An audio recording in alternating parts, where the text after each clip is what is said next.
Back in town. Ouh! Back in town. Le Back in panda town. fut trouvé. Le panda fut trouvé. Yeah. Je me suis perdu dans le bois puis je me suis retrouvé. Yeah. Holy shit, c'est rendu quoi là? Je pense que c'est Épisode. Oh. Parce que la semaine passée, c'était comme pas un épisode officiel, vu que t'étais pas là. Fait que je pense que c'est épisode 8. Yeah. Okay, ça va faire 2 mois, man. Ça fait 2 mois, man. C'est comme notre marque de 2 mois, même si on a manqué une semaine. Allô tout le monde. Pandacast, le panda, ici présent. Fiberglass. Et au centre XPM. Toujours Rive-Sud. présent. Un gros merci à Pat Côté de nous laisser faire ça ici. C'est un magnifique gym, viendra essayer ça. Puis on est là pour faire le Pandacast. Bon vieux Pandacast, je suis content. J'ai comme l'impression quasiment que c'est une occasion spéciale, vu que j'ai Adam à côté de moi. Mais dans le fond, c'est ça qu'on est supposé de faire tout le temps. Ouais. Mais Ouais, j'ai échappé à la balle là, les semaines passées, là, je suis désolé. Là. shit happens, comme on dit. Mais parle-moi justement de tes semaines passées. Je sais que t'es allé faire du skidoo chez ton oncle, plein d'affaires de même. Fait que parle-moi de ça. Parle un peu de ça au monde pour t'expliquer même. Ouais, c'est ça. Ben, c'est pas chez mon oncle, mais c'est avec mon oncle qui m'a offert ça. Écoute, ça a été une super belle expérience. On est allé à Pouvoiry-Itouk. C'est au Mont-Valin. Dans le Saguenay! Puis écoute, c'est incroyable, il y avait genre 5-6 pieds de neige là-bas. Fait de la grosse poudreuse avec les c'est genre des skidoo summit là, avec un long pont pour que tu. Ben moi je restais pris tout le temps pareil, mais on était avec vraiment des bons riders qu'eux autres. Ailleurs, ils nous ont fait triper, là, ça s'en allait dans la neige, c'était que on a fait du backcountry, ça c'est des petits trains, là. Il y a même des ruisseaux qui commencent à dégeler, fait que t'as de l'eau qui passe sur le bord, là. Écoute, c'était fantastique, j'ai respiré de la bonne air, ça m'a fait du bien, ça m'a replacé des idées aussi, fait que ça m'a permis de pouvoir venir ici en force, puis écoute, la motivation est à 110%, c'est incroyable, je me sens bien, là, j'ai eu en plus des bonnes nouvelles, là. Écoute, c'est parfait. Là. Justement, même t'enchaînes bien, c'est la première affaire qu'il fallait qu'on parle, là, évidemment, on n'a pas le choix. 4 mai à Québec, Adam Dajchka contre Icho Larena, c'était la grosse nouvelle, la grosse bombe, comme Stéphane Patry l'a dit sur la page de TKO, c'est sorti, Icho Larena, il est de retour. Puis, écoutez, Adam me l'avait même pas dit. Puis à la seconde que j'ai su qu'Icho était de retour, je le savais que c'était sûr qu'il se battait contre Adam, parce qu'il disait tellement que ça allait être big, pis ça pouvait pas être big s'il se battait contre n'importe quel heavyweight qu'on connaissait pas. Fait que c'est sûr que ça allait être contre Adam. Je sais qu'Adam voulait se battre sur cette carte-là. Pis absolument. Il me l'a confirmé, je pense, 1 ou 2 jours avant que ça sorte. J'étais bien content d'entendre ça. Fait que parle-nous du fight, Adam, même. Qu'est-ce que t'en penses de ce combat-là? Je suis content d'avoir ce combat-là.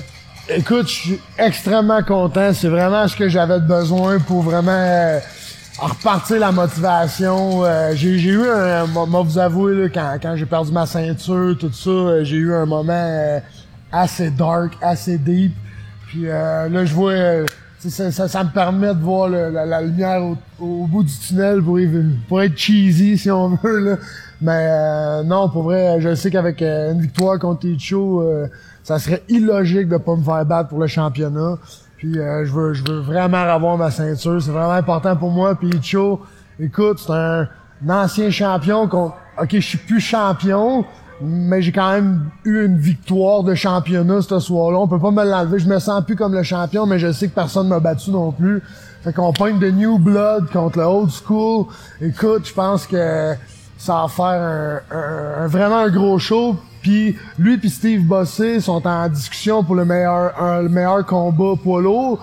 Puis moi puis Sullivan aussi. Fait que là, j'ai eu l'opportunité de me battre contre une des moitiés de l'autre combat. Je trouve ça vraiment trippant. Puis je pense qu'Icho, ça a l'air d'un bon gars. Je pense pas qu'il va comme me faire chier pendant 2 mois ou me gosser ou whatever. Je pense que ça va être un good clean fight avec du respect, comme les arts martiaux c'est censé être.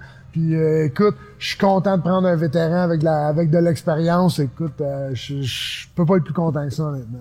Ouais, hey, tu sais-tu si le Brésilien il va se battre sur la carte pareil ou si c'est comme reporté, genre, pis ils attendent de voir les gagnants de ça pour se battre contre le Brésilien? J'ai aucune idée, mais moi, le storyline que je vois de ça, Blake Nash contre Sullivan, si Sullivan gagne, que je crois qu'il est capable, parce qu'il y a des choses qu'il fait qui c'est très bien, faudrait juste qu'il évite de se faire amener au sol par Blake Nash, parce qu'on sait que Nash est tout un bon lutteur. Si Bobby gagne là, puis moi je gagne contre Icho, le show d'après, ça se passe dans la ville, à Ronson, qui est pas trop loin de chez Bobby aussi. Fait que le storyline est là, Daichika Sullivan 2, en Ontario, la revanche un des plus gros combats qu'il y a eu, Poilo. Écoute, le storyline est là, fait que peut-être qu'on verra même pas ce Rafael Pessoa descendre, là. J'en ai aucune idée, mais c'est quelque chose que je pense. Fait que dans ton monde idéal, toi, y'a pas de Brésilien, ça sert à rien, lui, genre. Ah, ben, pas dans mon monde idéal, mais tu sais, si on y va un peu storyline, là, tu sais, un peu comme le wrestling, ils font des storylines, tu sais, un storyline, ça se vend bien pis tout. Quand on regarde ça de même, ça ferait tout un storyline. Tu sais, storyline, on en a besoin. Le gros check Jesse Bronson, justement, que tu parles avec Joe Murray. Tout le monde veut voir ça, là. Oui, tout le monde veut voir ça, là, pis c'est parce que Jesse Bronson, il arrête pas, pis il arrêtera pas, là, tu sais. Même si dit non, il arrêtera pas, là. Non, c'est ça, Jesse, il arrêtera pas. C'est pour ça que tout le monde veut voir ce combat-là. C'est pour ça que tout le monde veut voir ça, parce qu'il y a une storyline, tu sais. S'il y a pas un combat, pour être un combat, c'est plate, là. Ben, tu sais, ça peut être, c'est souvent ces combats-là qui nous surprennent parce qu'un coup dans la cage, les gars, c'est deux malades, puis ailleurs, on s'attendait pas à ce que ça donne. Comme, mettons, c'est Louis Jourdain contre Tony Laramie. C'était attendu, mais il y avait pas un gros storyline, là. C'était pas genre, non, c'est ça. C'était plus Charles contre TJ qui avait un storyline à cause du combat des deux frères. Ouais, exactement. C'est comme tu sais, c'est ça. Exactement, donc, Puis ça l'implique le monde un peu plus émotionnellement quand on réussit à faire une storyline. Tu sais, ça paraît cheesy, ça paraît un peu wrestling pis tout ça, mais Dieu sait que ça vend des tickets. c'est comme ça. Puis ça hype le monde à un show, mais ça hype le fighter aussi à donner une performance pour le hype. Tu sais, j'ai pas encore été dans un gros storyline, mais la journée que je vais l'être, déjà j'ai une pression incroyable de toujours donner un bon combat, que le prix de ton ticket vale juste là avec mon combat. Fait imagine mec, je suis rentré dans un gros storyline, et ça, ça va être fou. Ça va être fou. J'ai hâte de voir ça pour vrai. J'ai hâte que t'affrontes Icho, mais j'ai hâte après même de voir contre qui tu vas te battre. J'ai hâte que tu pognes genre quelqu'un qui a autant d'expérience que toi pis tout. Là, ouais, c'est sûr, ça serait le temps que tu pognes quelqu'un qu'on pense que c'est ton égal, parce que, tu sais, peut-être un peu mon opinion personnelle tout, mais je pense pas que les gens pensent que Icho est ton égal en ce moment, vraiment, là. Tu sais, le gars, il a une fiche en boxe, man. Il a jamais battu un combattant qui avait gagné un ou deux combats ou qui avait pas une fiche perdante. Il a perdu contre des gars qui étaient 5-3-1, des affaires de même en boxe, pis ses derniers combats d'MMA, ça te passait des coups pis tout. Fait que, tu sais, j'ai l'impression que le monde pense pas encore que c'est ton égal, là. C'est peut-être moi qui pense ça et tout, mais j'ai entendu des affaires qui vont dans ce sens-là et tout. Mais c'est sûr que t'as vraiment une bonne analyse des combats, là. C'est le genre de gars, écoute Faber, t'écoutes un UFC avec, pis il te dit la carte pas mal d'avance, t'en regardes le combat, t'en regardes la carte, pis c'est pas mal ça qui s'est passé.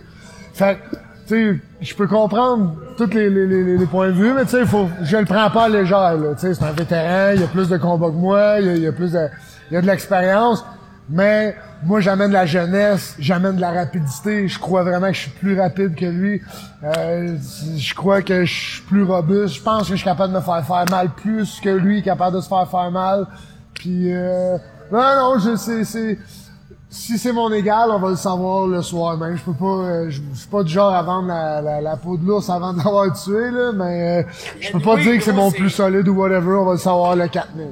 C'est-tu ces gars-là qui sont le plus dangereux, dans un sens? Parce que tout le monde dit, c'est pas ton égal tout, mais Icho, il a 6 victoires, 6 KO. Fait que si t'arrives là pis tu dis, c'est pas mon égal, ça rend lui automatiquement le gars le plus dangereux que t'as affronté parce que tu penses pas qu'il peut te faire mal. Pis s'il y avait quelqu'un qui peut te faire mal, tu sais, ils disent, et tout le monde le dit, la dernière affaire qu'il lâche un combattant, c'est son power. Ouais, exactement. Le gars peut avoir plus aucun chin, plus aucune rien, peut être capable de rien faire. Et s'il te clip, il va te knocker. Exactement. Marcon, Jack Martin. Et c'est exactement ce que j'allais dire. La fiche à Icho, c'est la même fiche que Marcon divisé en deux. Marcon, il est, je pense, 13-2, puis Icho, il est... il est rendu 13-12, quoi. 13-12, désolé, j'ai moppé ça. Puis Icho, il est comme 6-5, genre, tu sais, c'est pratiquement la même genre de fiche, mais divisé en deux, puis Icho, il gagne simplement par knockout, un peu comme Marcon, si on veut. Il y a quelques décisions, mais tu sais que le gars, il s'en va arracher une tête. Mais, fait tu sais, je peux pas le prendre il y a quand même knocké 6 personnes, tu sais, on est des poids lourds, on est des big boys, on peut pas, faut faire attention, là. Fait que non, j'ai jamais pris personne à la légère, je vais pas commencer à prendre personne à la légère non plus, mais c'est juste que j'ai apporté des changements à ma vie, puis je suis super énergétique déjà, fait que j'imagine même pas encore dans 2 mois comment que je vais péter le feu. Non, écoute, je suis en confiance, mais je le prends pas à la légère. Excellent, man. Je pense que le monde est excité, là. Ça va être un des gros fêtes le 4 mai. On se le cachera pas. Le monde de Québec va aller là pour Barrio, pour Meunier. Puis le monde de Québec va être genre tellement content quand ils vont voir le panda. J'espère bien, en tout cas. Il y a personne qui dit non à un combat de même sur une carte. Là, ça va être... C'est le Charles Jourdain contre Matolo du TKO 43, là. Oh, oui, hey, ça va être tout un combat. On va avoir la chance d'y revenir. Faut qu'on check nos dates, pareil, parce que, tu sais, nous autres, on sort le samedi. Fait que, peut-être si on est pour sortir le samedi, la semaine que le TKO va avoir lieu le vendredi, ça serait cool de peut-être, genre, faire une ou 2 journées d'avance dans la semaine, puis le sortir, genre, mettons, le jeudi, comme ça. Ouais, comme ça, on pourra faire des prédictions un peu, des choses comme ça. On ferait pas un preview du TKO pour le sortir quand le TKO est fini, genre, le lendemain, tu sais. Bref. C'est pour ça que je fais des podcasts avec Faber. Il est trop wise, le gars. Ok, je sais pas si tu le savais, mais il y a un pay-per-view en fin de semaine. Non, j'étais pas au courant. J'essaie vraiment d'être dans ma bulle puis mes choses. Il se passe pas grand chose là, par exemple. C'est UFC 222, ça devait être Holloway Edgar. Ouh. Et puis Holloway Curse Fight. Curse Fight, exactement. Donc on a Chris Cyborg contre Yana Kunitskaya dans le main event. Je connais pas l'autre femme, mais Cyborg, on la connaît toute, là. Mais c'est souvent ça qui arrive avec Cyborg. Mais Yana Kunitskaya était championne Invicta. Dans le fond, elle s'est battue contre Tonya Avenger. Tonya Avenger était undefeated depuis genre 9-10 fights. Elle l'a armbar. Mais elle l'a armbar parce que Tonya a genre essayé de mettre, je pense, son pied en face de la fille pour sortir du armbar. Chose qu'elle a le droit de faire. Puis l'arbitre, il disait, il fait pas ça. Fait que, par après, ils ont comme déterminé que c'est une erreur de l'arbitre. Ils ont overturned ça en no contest. Ils ont fait le rematch. Tonya a gagné. Fait qu'elle était dans l'UFC se battre contre Cyborg. Fait que le Kunitskaya a genre gagné à belt Invicta. Puis là, elle vient de signer dans l'UFC. Fait que c'est pas une mauvaise combattante. Mais c'est une fille. Il y a pas encore un fight de l'UFC qui arrive pour se battre contre Cyborg. Fait que tu sais, c'est dur d'avoir une analyse différente de tous les autres combats de Cyborg. Quand se battait contre des filles qu'on connaissait ou connaissait presque pas, tu sais, des Lina Landsberg, des filles comme ça, là. Oh non, c'est sûr. Je vais prendre le micro parce qu'on a notre chum Joe Valley ici qui est en train de pratiquer avec le coach Mr. Pat Côté, est en train de faire du pad work. On sait qu'il va se battre dans bientôt, fait que je veux m'assurer que tout le monde m'entende bien, fait que je vais prendre le mic pour cette fois-ci. Ben cool, man. Puis, fait que c'est ça, tu sais, pour vrai, ça, ce combat-là, je t'en parle pour t'en parler, parce que je me doute bien que t'as pas rien à dire là-dessus, j'ai pas plus rien à dire là-dessus. J'ai même pas encore enregistré mon preview, d'habitude, c'est déjà fait. Ouais, absolument. Je me dis, crème, faudrait que je parle du main event, pis on dirait que je trouve rien à dire sur ce fight-là, vraiment, fait que je sais pas trop ce qui va en être, mais il y a 2 autres combats que je voulais qu'on parle ensemble. Le premier, brièvement, parce que c'est vraiment bâtard comme fight, c'est Washed Up 101, mais c'est ta division, fait qu'on va y aller. Stephen Struve, Andrei Arlovski. Oh, ouais! Ok, j'étais pas au courant. Écoute, moi, je trouve que Andrei Arlovski, dernièrement, je trouve qu'il remonte des belles affaires dans le temps, là. Honnêtement, il bouge tellement bien, ses mains sortent encore rapides, puis habituellement, à cet âge-là, ça commence à manquer de rapidité. Je crois encore qu'Andrei Arlovski, c'est un gars hyper dangereux, là. Hyper dangereux. Pis Stephen Struve, c'est comme un...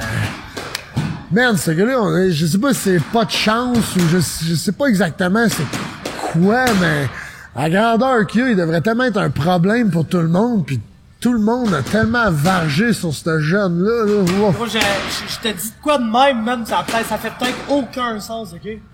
Ben, tu penses-tu que ça pourrait être physiologique? Genre, le fait d'être un gars de 7 pieds, quand même, oui, c'est un gars de 2,40, 2,50, mais quand même mince pour un gars de 7 pieds. Penses-tu que ça pourrait causer le fait que le gars a naturellement juste pas un bon chin? Probablement, tu sais, il y a vraiment une shape de joueur de basket centre, là. Tu sais, les centres, c'est des gars de ça, 6 pieds 11 à 7 pieds 1, des 240 livres, tu sais, pas trop pesant pour justement avoir du cardio à courir le court up and down. Stephen Struve, ce qu'il a de besoin, c'est du strength and conditioning, monter à 2,75 puis faire des bains pour descendre à 2,65 la journée de combat, faire une coupe de poids comme les gars qu'on connaît à toutes les autres divisions. Il a besoin d'être dans cette braquette-là, tant qu'à moi, honnêtement. Ouais, tu sais, je sais pas si t'en souviens, c'était contre qui le combat? C'était à l'UFC 175, je me rappelle la carte, c'était Machido Wineman. C'était contre Matt Mitrione. Il devait se battre contre Matt Mitrione. C'était son retour, il y a eu des problèmes de cœur pis tout, à cause de sa grandeur pis tout. Il y a une phase, une maladie et tout, là, je sais pas trop c'est quoi. Il y a eu des problèmes de cœur.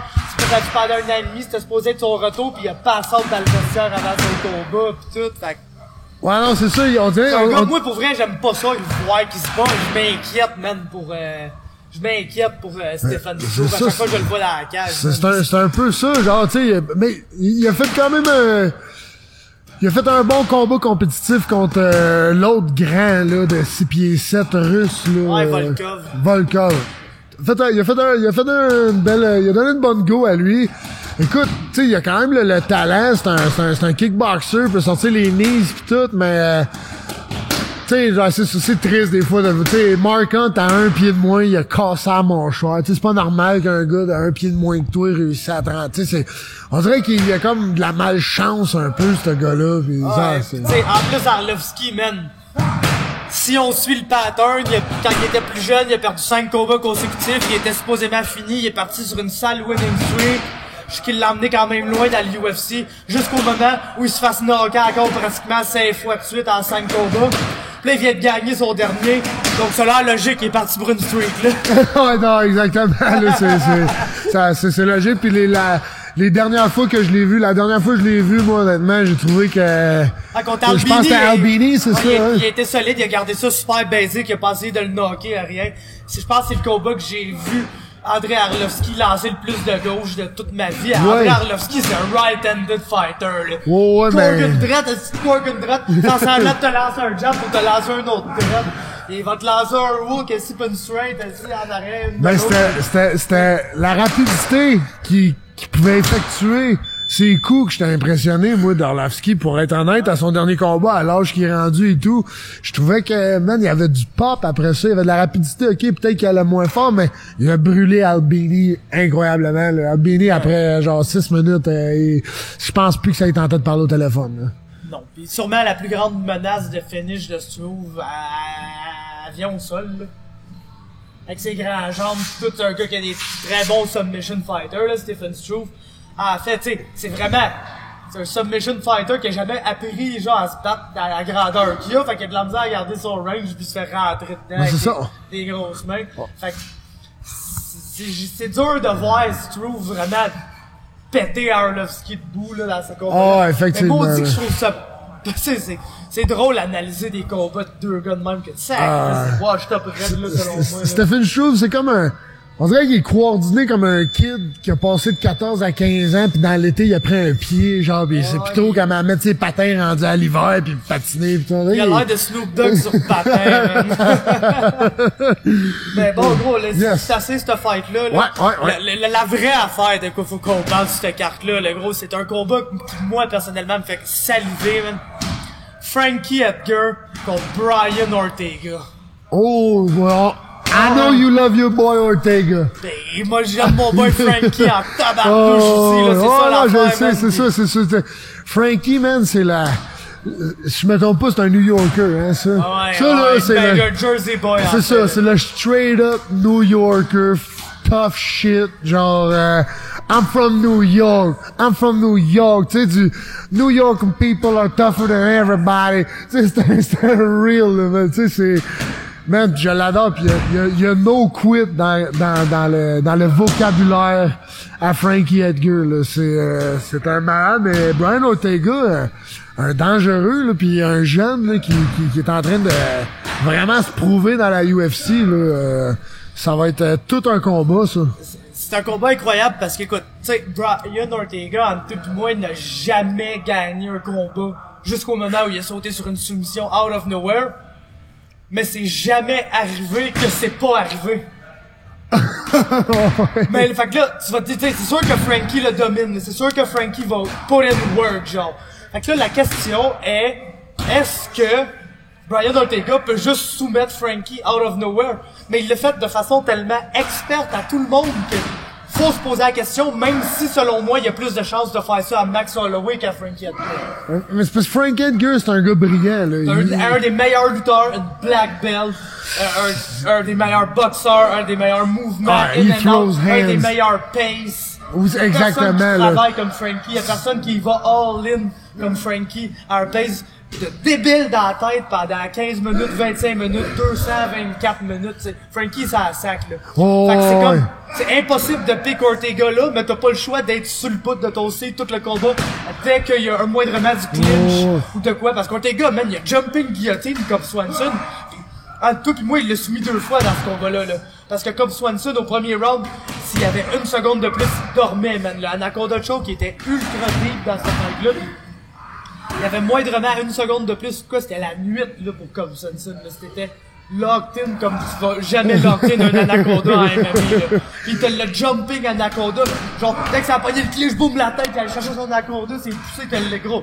C'est incroyable. Ah, là. c'est sûr, Il a c'est fait ça, incroyable. là, à genre 3 secondes de la face round, pis il était quand même à 1 seconde de l'endormir. Mais Frankie sait que ces choses-là peuvent arriver. Ah, ben c'est ça, comment Il tu est fais ça à Frankie à intelligent. cette heure? Comment tu fais ça à Frankie? C'est ça, il est intelligent. Puis l'affaire, c'est que genre peut-être qu'Ortega, il a pogné des gars quand il a commencé à 100. Tu sais, des fois, il y a des choses que tu peux lire sur un adversaire. Les yeux sont un peu plus gros, la bouche qui s'ouvre, qui prend des grands respires. Des fois, tu sais, ok, là, ma tank de gaz, il y en a plus que toi. C'est là que je vais. Ça arrive pas avec Frank Edgar, ça, que tu la regardes, tu fasses comme bon, mais ta tank de gaz est plus vide que la mienne. Elle est jamais vide.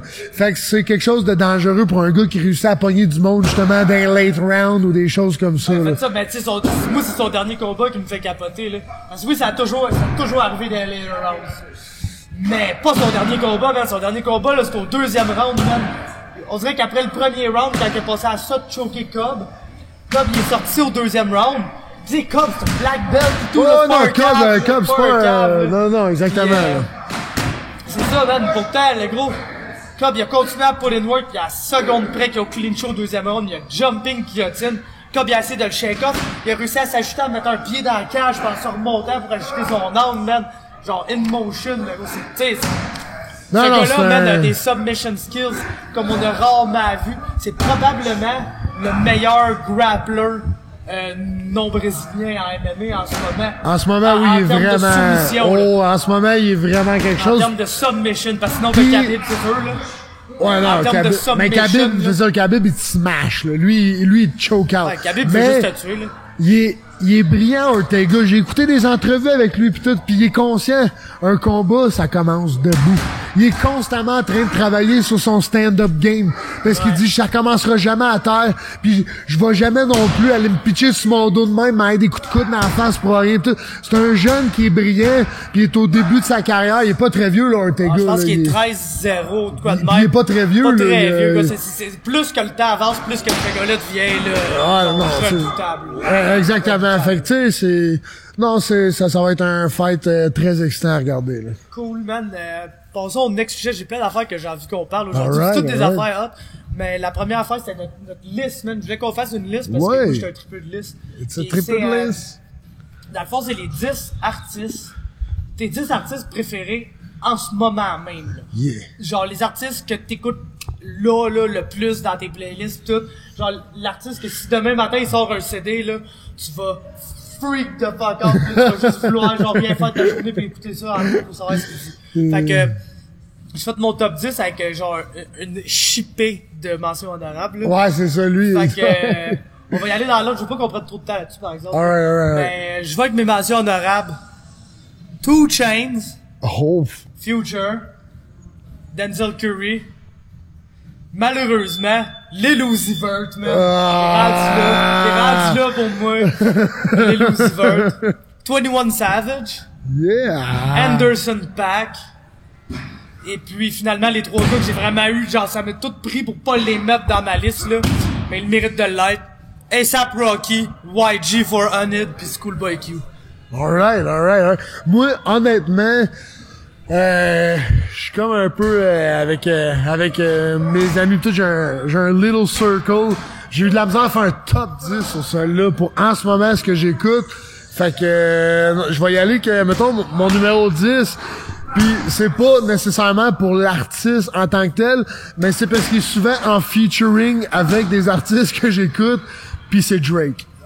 Parce que Colin, tu le mets sur une tune, puis Colin, il trouve toujours un bon flow sur le beat que j'écoute. Fait que Drake pour ses feats. Pour ses feats. Mon numéro 10, c'est tout un artiste, tu sais, Nav, parce que c'est générique à la fuck, mais comme je te dis, c'est le mélange parfait entre The Weeknd et Travis Scott, qui sont définitivement deux artistes que je vais parler dans pas vraiment long. J'imagine. C'est un bon mélange entre ces deux gars, mais sans talent. Ah, tu peux venir devant la caméra. Tu peux venir devant la caméra, mon y'a pas de problème, là. Fait que, numéro 10, Nav. Yes, alright.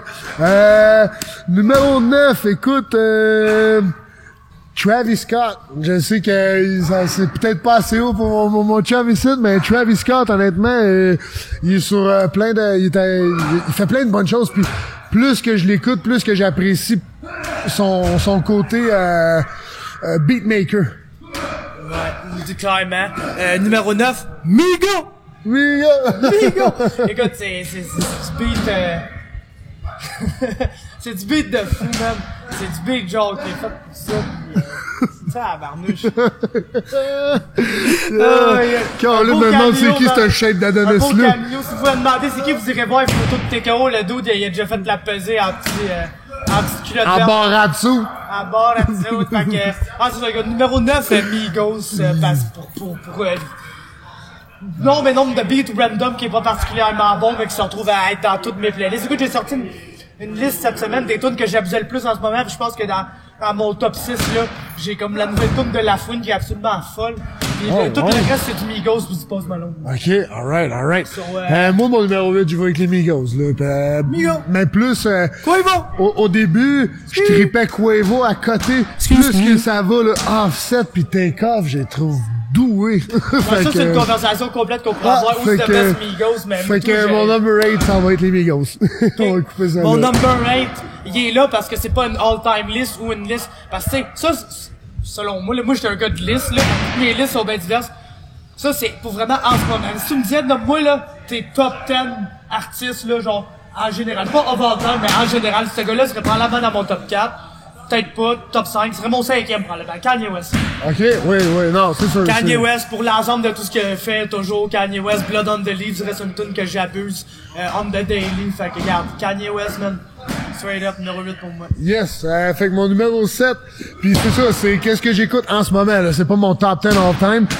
Un artiste que Faber m'a fait connaître, que man, au début, je trouvais ça un peu rough, mais écoute, Denzel Curry, vraiment des lyrics de fou. Le gars, il est talentueux, il spit des bars, il fait pas juste 2-3 bars sur le beat là, juste pour pas. Non, le gars, il rhyme là, puis je trouve ça vraiment très très bon là.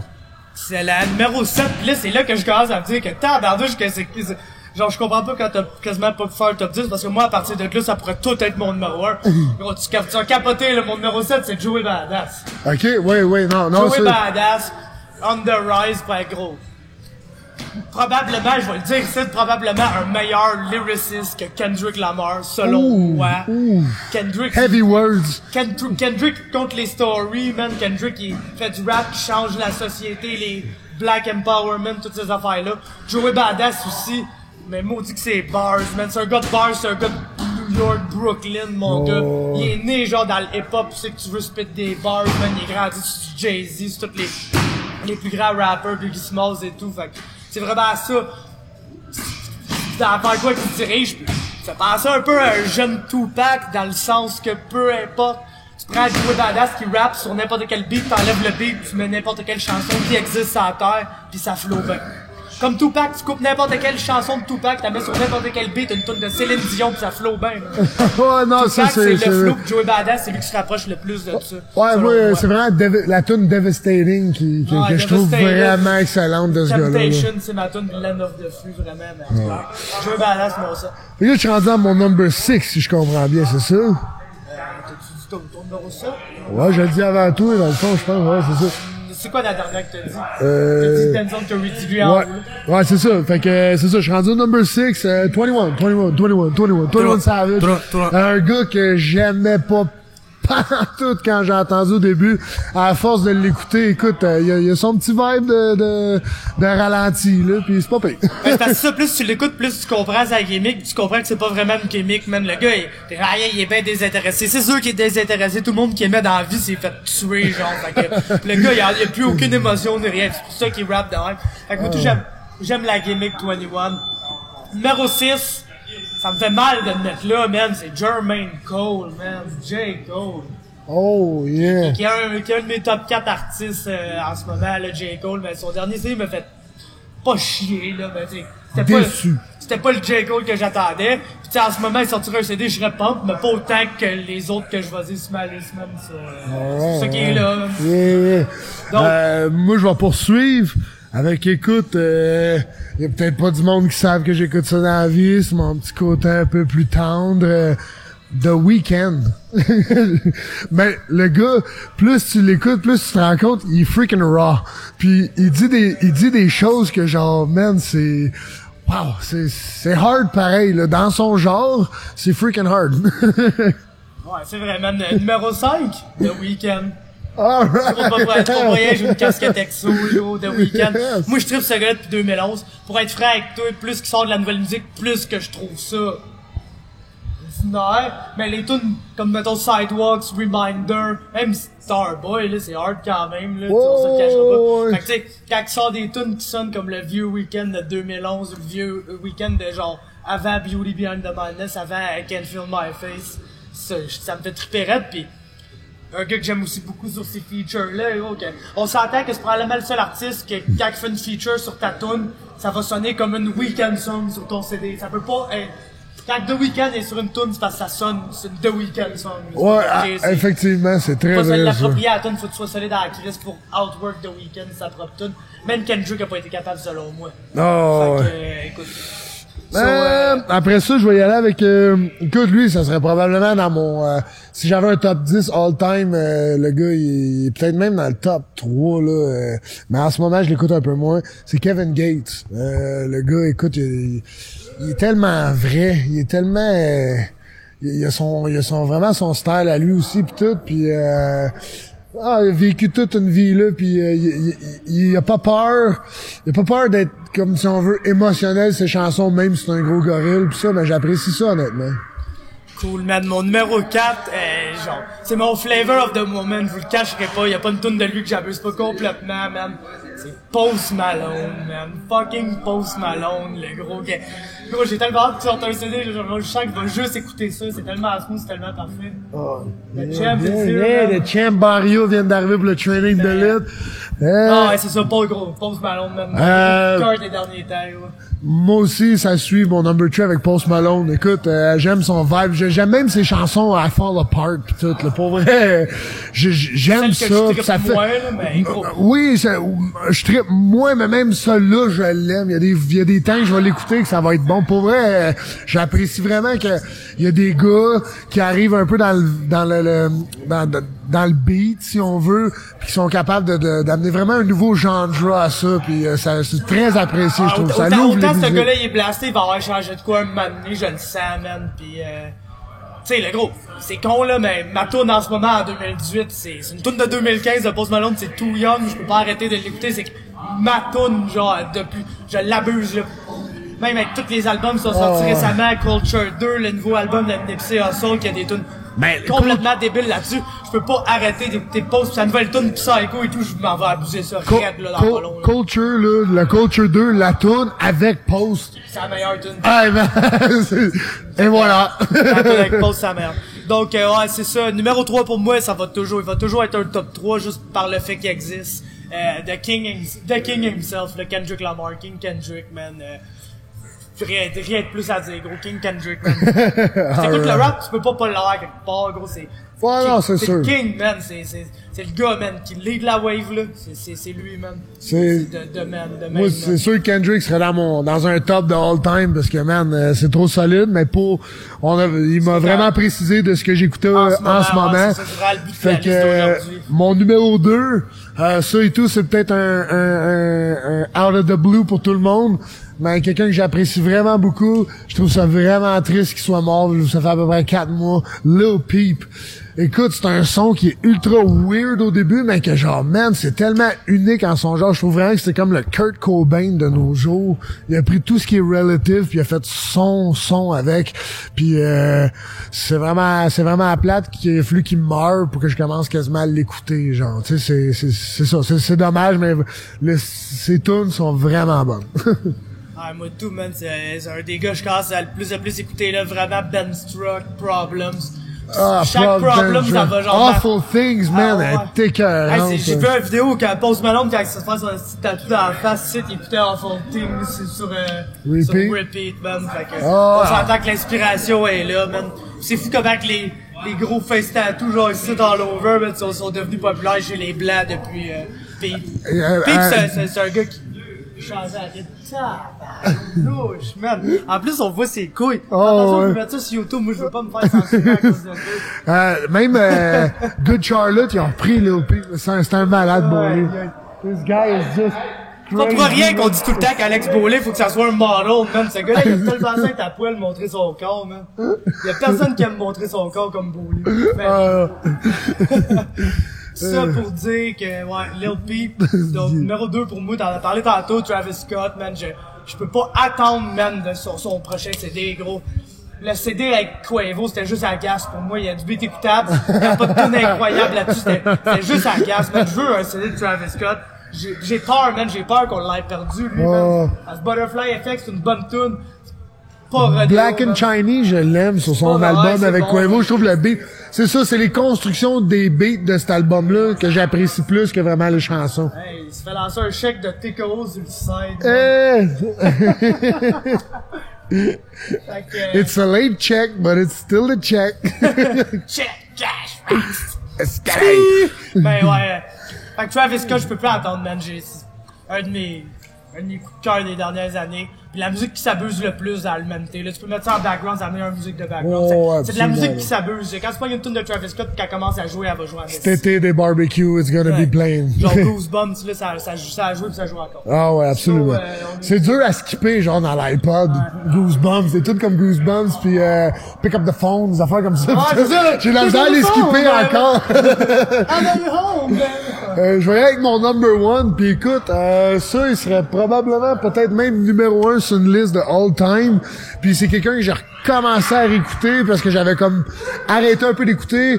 C'est Faber qui remplit mon iPod. Puis j'avais demandé vraiment demande spéciale de mettre le plus qu'il pouvait. Man, Lil Wayne puis le vieux Lil Wayne, je capote en ce moment là-dessus. Genre je m'en souvenais plus qu'il était aussi bon puis aussi genre fou avec les wordplay puis tout ça. Je l'apprécie tellement Lil Wayne, mais le vieux Lil Wayne. Moi tout, man. Si on parle top rapper of all time, je pense que j'ai pas le choix de mettre Lil Wayne au top, man, parce que Chris, man, c'est... Un moment donné, j'ai quitté le rap, là, carrément. Moi, j'ai trippé 50 Cent quand j'étais jeune. Vraiment, à côté Get Rich or Die Trying. C'est un des premiers CD que je me suis acheté dans ma vie. J'ai quitté le rap complètement au secondaire. J'étais plus peut-être emo, man, musique emo. À partir de là, j'étais plus dans le hardcore, le metal, des affaires de même. Pis gros, ce qui m'a ramené dans le rap, c'est quand j'ai entendu A Millionaire, I'm a young money millionaire, tougher than Nigerian hair, to criteria compared to your career is just a fact. On probablement pourrait la faire, là. On la fera pas, là, mais quand j'ai entendu ça, je suis revenu, pis après, il a sorti Lollipop, qui est pas nécessairement le tout que je capote de l'éloigne, mais le fait de voir... avec Kanye West, là. Ouais, ben le fait de voir ce gars-là devenir genre le top rapper, pis go, le auto-tune style, là, si c'est pas lui pis Kanye qui ont amené ça mainstream dans le rap, c'est personne, parce que T-Pain le faisait, man, pis tout, mais... Non, exact. Personne a poussé ça dans le... T-Pain a toujours été considéré comme un chanteur. Mais quand t'as dit Get Rich or Die Trying, c'est un des premiers albums que t'as acheté, ça me donne une idée. Est-ce que tu te souviens le premier album que t'as acheté avec ton argent? Avec mon argent. Ton argent travaillé, là. C'est sûrement, je pense, comment ça s'appelait? C'était Everything Went Numb de Streetlight Manifesto. OK. Un groupe de punk ska. OK. Incroyable. C'est un des meilleurs shows que j'ai vu toute ma vie, d'ailleurs, là. Mais bon, avant qu'on s'éternise, number one, j'ai peut-être l'impression d'un peu cheat ma propre liste. Mais c'est vrai que j'écoute encore ces 2 main CDs au moins une fois par semaine. Pis c'est mon GOAT, man, c'est mon rappeur préféré. Pis écoute, c'est un gars qu'on le sait pas quand il va sortir un CD, pis on le sait jamais quand il va sortir un CD, pis à un moment donné ça drop, pis tout le monde flippe de fuck out, pis c'est ça qui va arriver, mec, ça. C'est la chèvre pour moi, man. Chance the motherfucking rapper. Il y a rien qui touche à ça, mon gars, man. On sait que c'est ton boy, ça. Mais gros, tu sais, j'aime les beats Kanye West style, ça te cachera pas avec des vocal samples en arrière, pis Chance, c'est le genre de gospel, pis tout qui sort. Il y a personne qui fait mieux ça que... C'est gros, c'est le mélange parfait entre Kanye West pis André 3000. Pis si vous voulez voir mon top 3, top 4 liste des favorite rappers of all time, t'as genre Lil Wayne, Tupac, Outkast pis Kanye West. Ok, regarde. What you gonna do, man, c'est... Stir that in a pot, and you got Chance the Rapper. Whip it up, cook it up, ski. Ben, ok, 2 petites affaires avant qu'on se quitte là-dedans. Yeah. Je voulais qu'on parle de la vidéo God's Plan de Drake. Je viens de te le montrer. Ouais. Une réaction à ça. Le contexte que je veux donner avant. Parce que c'est Drake, là. Fait qu'il y a du monde qui sont là. Oh my god, c'est trop beau ce qu'il a fait. Il y a d'autres monde qui disent genre, fuck him, il fait ça pour le cloud, il fait ça pour... Cette chanson-là a sorti, a brisé des records de streaming sur Apple Music, sur Spotify. 3 semaines plus tard, était encore numéro 1. Puis à ce moment-là, il a sorti le vidéoclip. Vidéoclip que si vous avez pas vu, dans le fond, Drake a reçu un budget d'1 million à peu près sur ce vidéoclip-là. Puis il a tout simplement tout donné cet argent-là au grand complet, man. Donc, des réactions à ça, man. Qu'est-ce qui se passe du move de Drake? C'est-tu un move de PR? C'est-tu un move de la bonté de son cœur? Ben, c'est peut-être un half and half. C'est sûr que c'est bon le PR, mais tu sais, il y a des instants dans le vidéoclip qui est en train de donner de l'argent à du monde que tu vois que il y a une émotion dans ses yeux, là. Ses yeux sont quasiment, sont vraiment brillants pis shiny, là, tu sais. Tu le vois que ça lui fait plaisir quand même de faire ça. Il fait pas juste ça pour un stunt de PR. Puis dans l'épicerie, ça, c'est du Frank Lucas shit, là. Genre, tu sais, l'épicerie. OK, everybody, take what you want, it's free. Pas vrai, tu sais.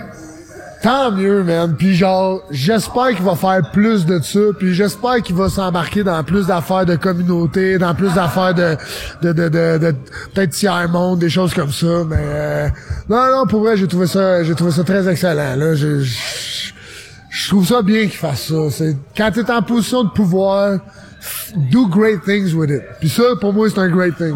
Donner 1 million, là, sac à papier, là, c'est quand même 1 million, là, tu sais, tu peux... hey. Ouais, c'est ça, tu sais, c'est fou, man, parce que, justement, moi, j'utilise l'argument que la toune, tu sais, était number 1, là, gros, là. Ça faisait 3 semaines qu'elle était number 1, c'est la toune la plus streamée. Elle s'en va pas de là, là, elle s'en allait pas de là, cette toune-là, c'est un hit, ok?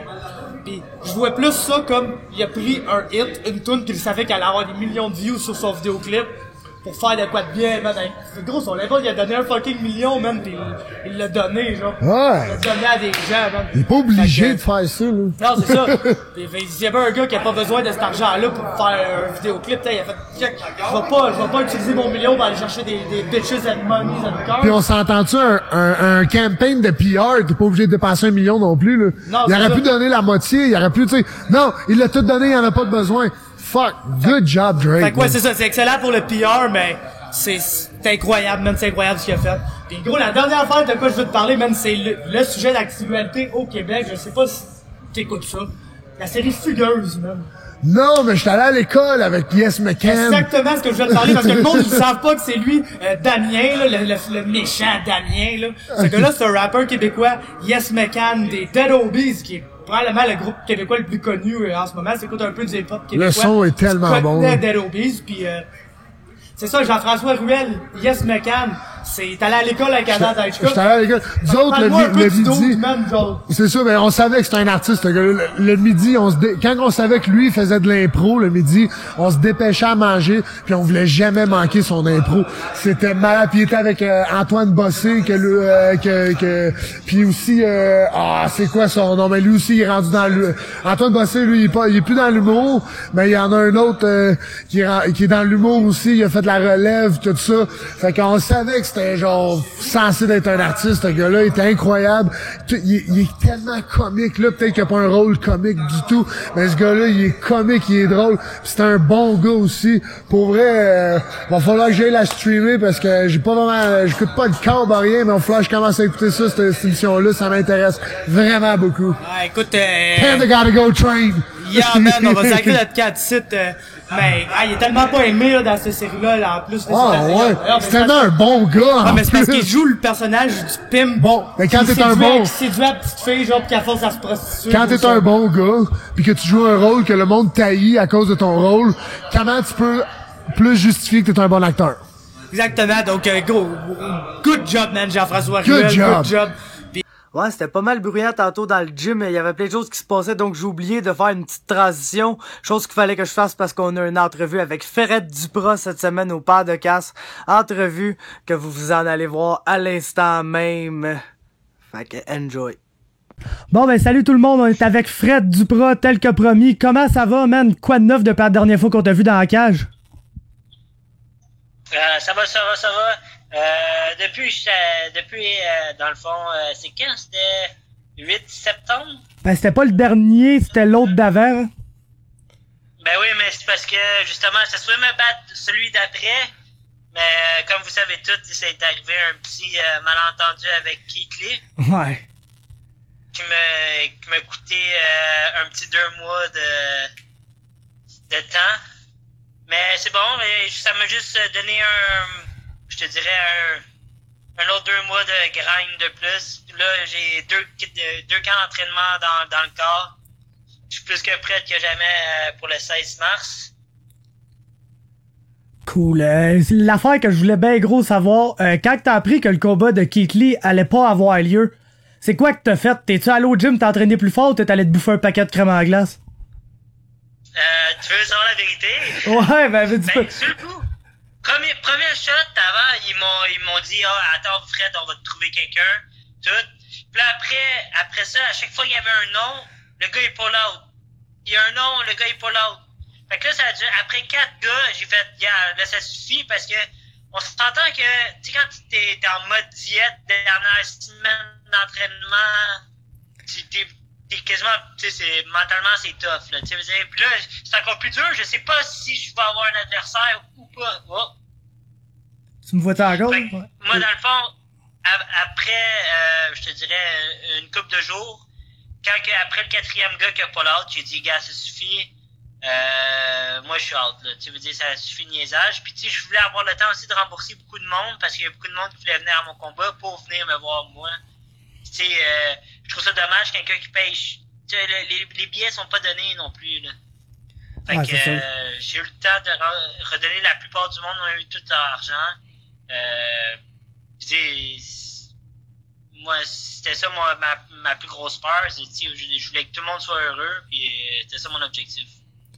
Bon, ben c'est cool ça. Fait que là, tu vas te battre contre... Ouais, c'est ça. T'as même pas répondu à ma question. Qu'est-ce que t'as mangé? C'est ça qu'on veut savoir, là. Une fois que t'étais vraiment cancellé, là, je te le dis, je vais être honnête avec vous autres, j'ai smashé des bangs, là, vous avez pas idée.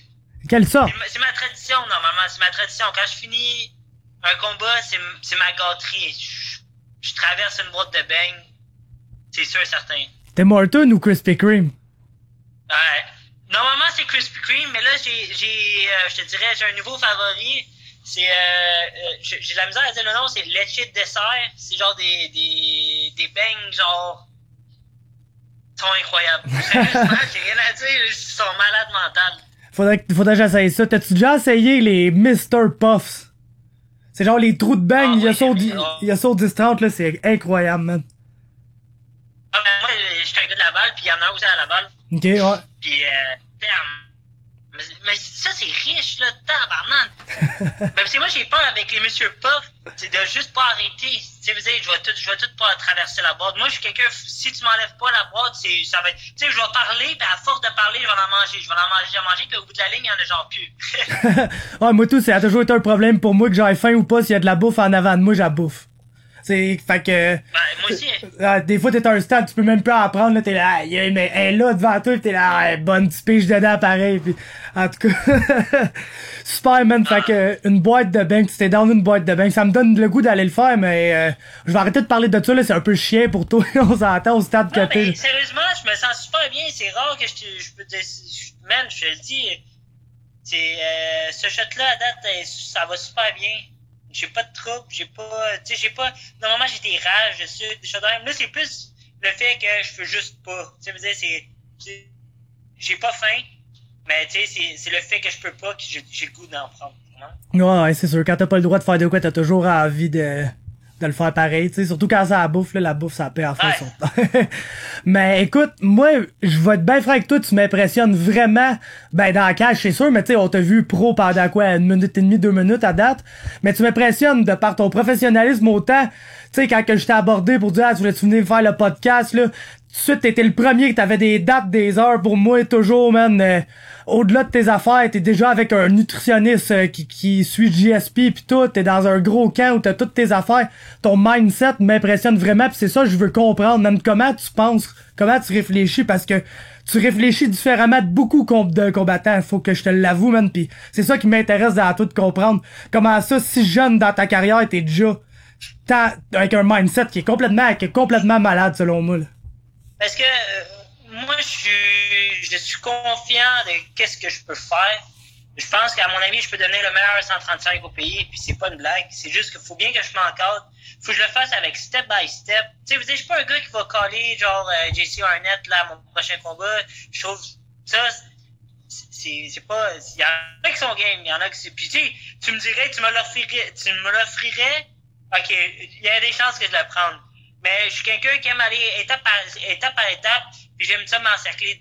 Tu sais, je suis pas un gars qui va prendre ça à la légère. Si je dois prendre le best, je vais prendre le best. C'est cool, ça. C'est pour ça que ça avance bien mes affaires, parce que, tu sais, vous savez, je niaise pas avec la POC. Tu sais, il y en a qui essaient de, tu sais, je dirais, prendre des shortcuts pour aller au top, mais tu sais, moi, ça me dérange pas, je le prends le droit le chemin, pis that's it. Tu sais, il y en aura des petites bosses, mais au moins, je vais me rendre à la ligne d'arrivée. Cool, man, c'est vrai, comme je te dis, c'est vraiment impressionnant à voir, parce qu'il y a pas beaucoup de gars, comme de ton expérience qui arrivent, pis ils ont l'air déjà d'être sûrs de leur affaire, pis tout a l'air bien organisé, autant que ça soit pour genre une entrevue ou un podcast, autant que ça soit pour un training, autant que, tu sais, tout a l'air vraiment bien organisé, pis c'est ça qui m'impressionne de toi, là, vraiment à gros. Ouais. Fait... Merci. Mais comme tu dis, je suis quelqu'un qui, tu sais, c'est pas des blagues, tu sais, je le dis tout le temps. Je travaille comme un malade mental. Tu sais, je m'entraîne, là, je pense que j'ai rarement vu du monde qui s'entraîne comme moi. C'est pour ça que c'est là que je vois la différence entre moi et le monde normal. Tu sais, il y en a, c'est pas pour me vanter ou quoi que ce soit, c'est juste que moi, premièrement, je suis un gars hyper énergétique, j'ai beaucoup de jus. Tu sais, je m'entraîne quasiment, tu sais, comme je te dis, je suis allé à 2 à 3 minimum, puis je peux monter à 4, puis 5 si je vais pas courir ou gosser ailleurs, tu sais. Ah, t'es un actif, toi, dans le fond, là. Non, je te le dis, je suis... Puis tu sais, au contre, avant, là, quand j'étais sur le banc d'école, là, je shakeais, là. Tu veux dire, c'était long pour moi. Puis maintenant, on dirait que ça me calmait. Tu sais, j'en fais tellement que, tu sais, maintenant, je suis rendu vraiment relax comme gars dans la vie de tous les jours. Ok, bon, c'est nice à savoir. Un autre affaire qui m'épate, plus que je parle de gars qui s'entraînent avec toi au H2O, plus que les gars me parlent de Richard, notamment Mick Dufort, je te le cacherai pas, c'est un gars qui vient de ma ville, je le connais depuis très longtemps, puis on le reçoit au podcast, puis les affaires qu'il me disait sur Richard, puis ce que j'ai entendu de toi à la voix des guerriers. Richard, il a vraiment l'air d'une petite personne spéciale, parle-moi de lui un peu. Oui, Richard, c'est un gars quand même assez... je te dirais, il est dur je te dirais, c'est plus compliqué d'approche. À première vue, tu vas trouver qu'il il est vraiment relax, super calme. Il parle pas trop. Mais quand il te parle de quoi, tu sais, le meilleur exemple que je peux te donner, c'est il va, si toutes tes affaires, tu fais ça bien, il va rien dire. Tu sais, c'est pas un gars qui va venir te dire, ben, quand il va voir de quoi qui fit pas, il va juste te dire, hey, Fred, ça, peut-être checker ça, tout. Mais après, souvent, moi, je suis une tête de cochon, man. Tu sais, man, comme je te dis, tu sais, moi, je vais peut-être des fois, je vais pas l'écouter au premier coup. Là, il va revenir au deuxième chat, il va me dire, hey, Fred, check ça. Puis après ça, je prends un cinéma à dire, je prends un step back, je m'assis, puis après, je parle, puis je dis, écoute, je pense que t'as raison. Tu sais, lui, il voit Allô? Ouais, je t'entends encore, fait que continue, pas de stress. Ça marche? Ouais, ça marche. Ok.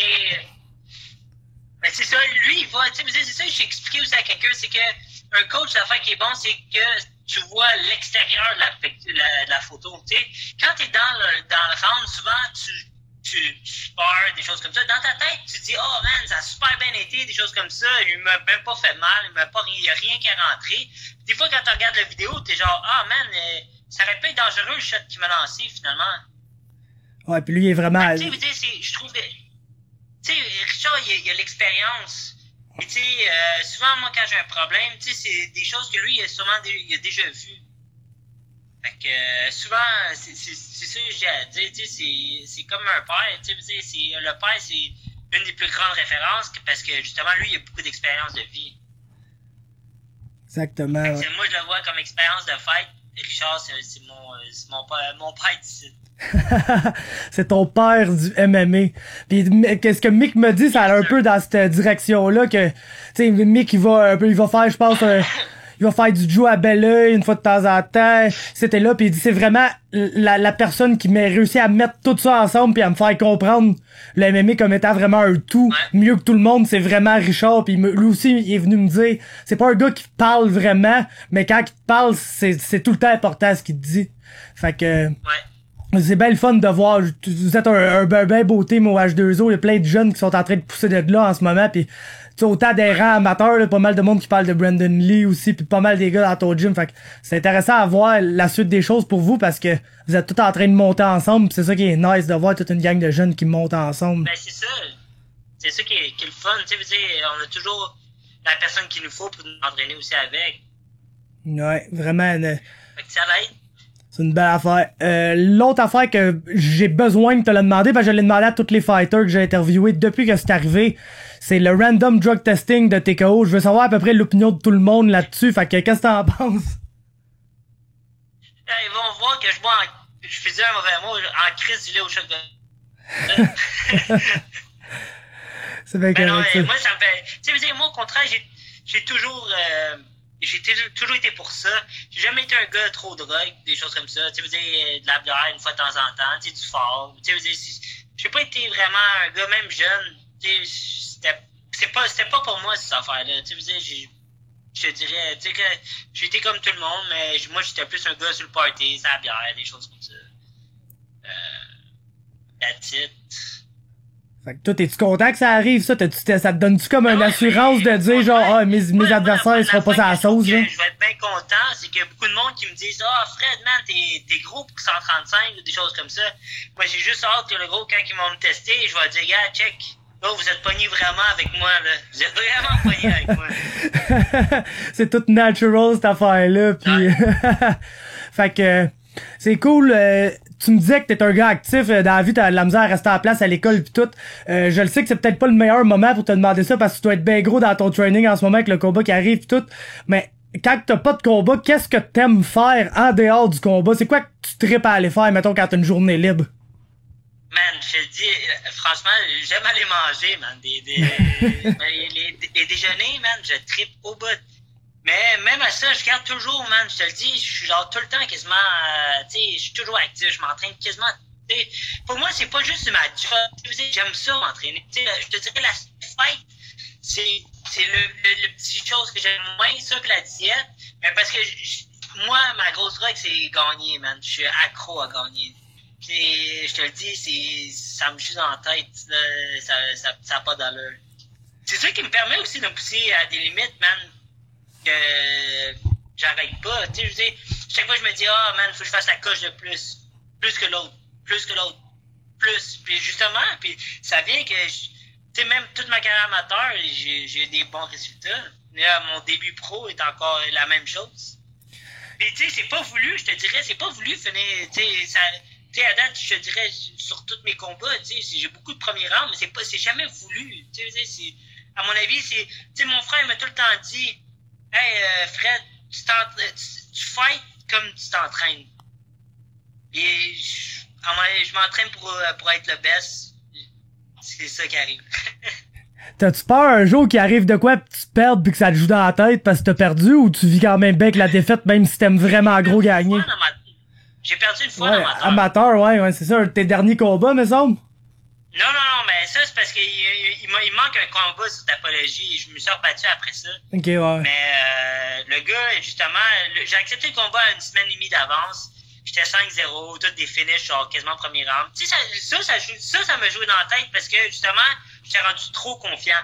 Mais le gars, à mon avis, c'est pas le meilleur gars de tous les temps. Tu sais, le gars a de l'expérience, that's it. Mais tu sais, c'était pas, je te dirais pas, c'est pas un gars qui va à la UFC. Ouais. Quand j'ai eu mon rematch, au contraire, j'ai vu une nouvelle façon de voir les choses. Tu sais, justement, c'est pas une façon de voir les fights de finir au premier round ou des choses de même. Fait que, là, au contraire, moi, quand j'ai eu mon rematch, j'étais allé là juste, j'étais déjà allé là pour le kill. Il y avait aucune option, man. J'ai bite de mon en-piste, je sortais pas de là tant aussi longtemps que j'avais pas gagné. Puis comme ça a duré 21 secondes. Ouais, ça a pas été si long, hein. Ça s'est bien déroulé pour la deuxième fois. Parce que c'est bon à savoir parce que tu sais, à MMA, tu peux être le meilleur de tous les temps pis tout. Tu sais, même Mighty Mouse a perdu, là. Fait que, c'est ça qui est important de savoir dealer avec la défaite, même si tu détestes perdre, genre, pour mourir. Parce que faut pas que ça te joue dans la tête pis tu finisses avec 5 défaites consécutives non plus, là. T'sais. Mais moi, ça dépend comment que je perds de 1. Puis 2, je le dis aussi à tout le monde que j'ai vu perdre, mettons dans mon team, des choses de même. Parce qu'il y a beaucoup de monde qui me dit, oh Fred, tu sais, tout ça dure jamais longtemps, des choses comme ça. Mais écoute, c'est comme je te dis, c'est pas voulu de 1. Puis j'ai dit, la meilleure chose qui m'est arrivée à date dans ma carrière, c'est d'avoir perdu. J'ai tellement grandi de ça. Hey, j'ai perdu, j'étais à genoux dans la cage parce que je me suis fait taper. Puis j'étais à terre, puis déjà là, je me disais, oh, t'as pas idée que tu viens de créer un monstre, man. je le savais déjà. Je te le dis, tu devrais voir, je me rappelle pas avec qui j'ai vu, mais je disais ça à une de mes partenaires ici. Elle m'a vu le lendemain du fight, j'étais déjà au gym, puis j'ai dit, puis je te le dis, ça n'arrivera pas ça une deuxième fois. Mais ça peut arriver, tu sais, comme je te dis, ça dépend comment que je perds. Tu sais, si je me fais knocker 3-4 fois, là, je vais peut-être prendre un step back. Comment? Ouais. Mais, tu sais, ça tout dépend de comment ça se passe. Qu'est-ce qui est pire pour toi? Une défaite par knockout ou soumission ou une défaite par décision que tu te fais vraiment, genre, laver du début à la fin? Oh, man. Non, pire. Ouais. Je pense que si je me fais vraiment, genre, des outclass, ça va me jouer sur l'orgueil. Tu sais, je veux dire, parce que, justement, c'est là que tu vois qui est le best ou pas. Tu sais, c'est sûr certain que si je réussis à avoir, mettons, je me fais vraiment le outclass, parce que ça peut arriver comme se faire choquer en moins de 30 secondes, c'est fini, là. Ouais, c'est ça, c'est tellement de quoi qui arrive, ça, un KO, une soumission avec des 14, man, boum, tu te fais clipper, tu sais pas trop, il te saute dans le cou, tu sais, ça peut arriver n'importe quand, fait. C'est normal, tu sais, j'ai pas peur de, tu sais, si je me fais knocker, je me fais knocker, ça fait partie de la job, tu sais, si je me fais taper, je me fais taper. Mais tu sais, ça veut pas dire que le gars, il est meilleur que toi. Peut-être sur 10 scénarios, il y en a juste un qui aurait gagné. Tu sais, une fois, il aurait gagné le gars, tu comprends? Ouais. Mais tandis que si tu fais outclass, là, c'est peut-être toi qui aurais peut-être eu une chance sur 10, tu comprends? Ouais, c'est sûr, exactement. Là, ça me ferait chier, là. Ouais, mais nous, t'as l'air d'un gars qui travaille assez fort pour que ça arrive pas, fait que j'ai tendance à pas être trop stressé pour toi, du moins pas encore. C'est sûr que si après ton prochain combat, ils me disent « Oh, ouais, Duprat contre Arnett, là, on va en trouver moins drôle », mais t'as pas l'air de vouloir... Non, mais il est parce qu'il est mieux de bite dans son mouthpiece, parce que moi, je vais m'emmener, là, ça va être chargé, là, je te le dis, moi, oui, ouais, bon, mais s'il faut y aller, il faut y aller. Hein. Ouais, c'est sûr. Comme je t'ai dit, ton mindset, man, il était absolument incroyable. Fait que, thank you, man. Je pense que ça conclut pas mal les questions que j'avais pour moi. Sinon, en terminant, là, pour le fun, fais ton Mystique Duprat, man. Pour le fun, en finissant, Mystique Duprat, man, prédiction contre Devin McIntyre le 16 mars prochain. Parce que je veux pas... Je penserais pas, mais premier round, je sais pas, peut-être un autre guillotine. Ouais, ça serait nice. Ça serait nice. Fait que je te remercie, man. C'est vraiment gentil du temps que tu nous as accordé, pis Merci à toi, Faber. C'est vraiment nice. Cool, man, pis on va tout mettre ça sur le podcast. Ça va sortir samedi, man, pis c'est cool, man. Je te remercie bien gros du temps. C'est super généreux pis c'était super le fun de te parler. Fait qu'on refait ça, mais peut-être après ton combat. Pis n'importe quand que tu veux, t'es invité à ce qu'on meet up pis on le fasse moi, toi pis Adam, là, n'importe où, que ça soit après un training, que je débarque à ton gym, quand Adam, des fois, il vient faire des pads ou n'importe quoi, on s'arrange de quoi pis on fait ça, là, vraiment casual, nous trois en live pis on... Ouais, mais je suis super partant. Super partant. Moi, j'aime bien, je suis un peu plus, comme je te dirais, humain. J'aime pas vraiment trop les faits téléphone ou radio. J'aime être avec le monde. Je suis plus un gars naturel comme ça. Puis là, je trouve ça encore plus nice parce que justement, là, au moins, je te vois sur la vidéo, des choses comme ouais, ça. C'est ça, au moins. Un peu plus naturel. Exact, man. Au moins, on voit les réactions qu'on a peut-être, c'est pas juste au téléphone. Moi, tout, j'aime bien ça. Fait qu'on se fera ça, nous trois, man, pour parler d'absolument n'importe quoi. Si t'as des idées, là, d'affaires que tu dis, hey, ça serait drôle de parler de ça avec deux boys. Ça peut être n'importe quoi, gros, là. Littéralement n'importe quoi, man. Si tu tripes ces chenilles, on peut parler de chenilles, là. Fait que... On s'amènera chacun un dessert, ou on s'amène chacun une boîte de donuts de nos préférés, pis on essaye ça. Aïe aïe, c'est sûr qu'on fait ça, man. Ça, c'est parfait. En plus, on s'entend qu'Adam, il dira jamais non à ça. Fait que... je penserais pas, non. Non, il cote même pas de white en plus, lui. Fait que, y a no stress. Hey, c'est sûr qu'on fait ça. Je te remercie, Fred Duprat. À la prochaine. Merci à toi, Faber. Yes, sir. Bye. Et, regarde, ça conclut cette semaine de Panda Focus Train. Il y a genre une clique de vedettes, ça. Ah, tout le monde sont là. I gotta go change. I gotta go train. I gotta get ready for the 4th of May. Motherfuckers!